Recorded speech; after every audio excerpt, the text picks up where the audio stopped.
Tara guys, samahan niyo ako, pasyalan natin yung aming palay. Yung aming palay ngayon, tingnan ko, mapapansin nyo, may mga bunga na siya, no? So, tingnan natin.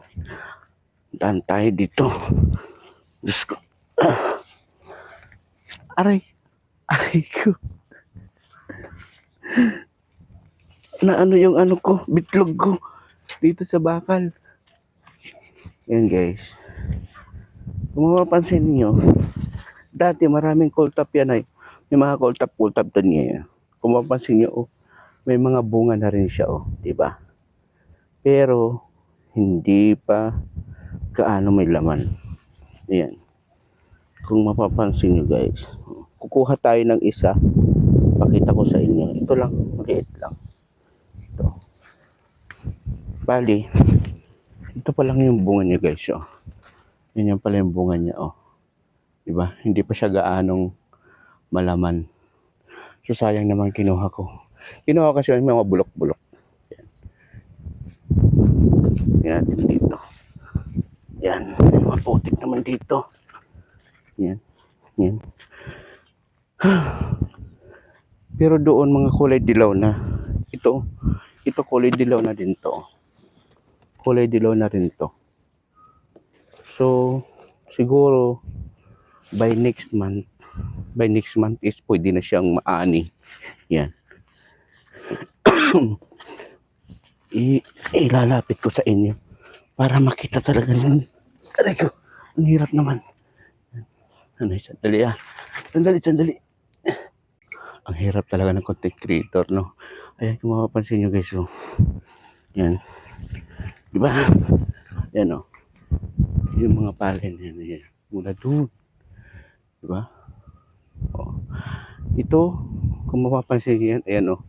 Madilaw na siya, diba? Madilaw na. Yan.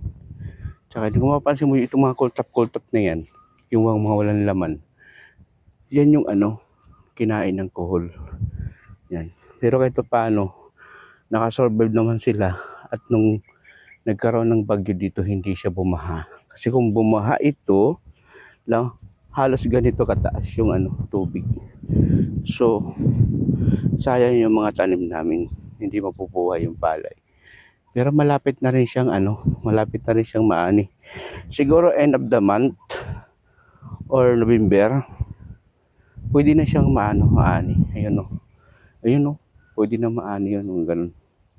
Pero hindi lang kasi sila magkasabay-sabay katulad nito, bago siya. Kasi nga, ito yung mga kinain ng kuhol, katas nilipat, parang nireplant, kaya nahuli siya, itong part na to.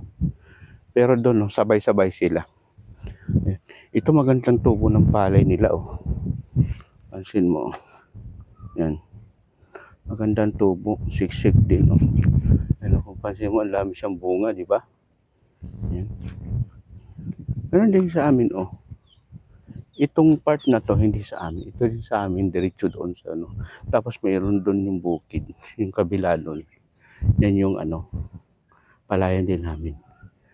Yan. So, ayan lang guys, ang update natin dito sa palayan namin. Ayan, oh. Kung mapapansin niyo, dati is kulay green, ngayon is naninilaw na. Kasi malapit na rin silang anihin, no?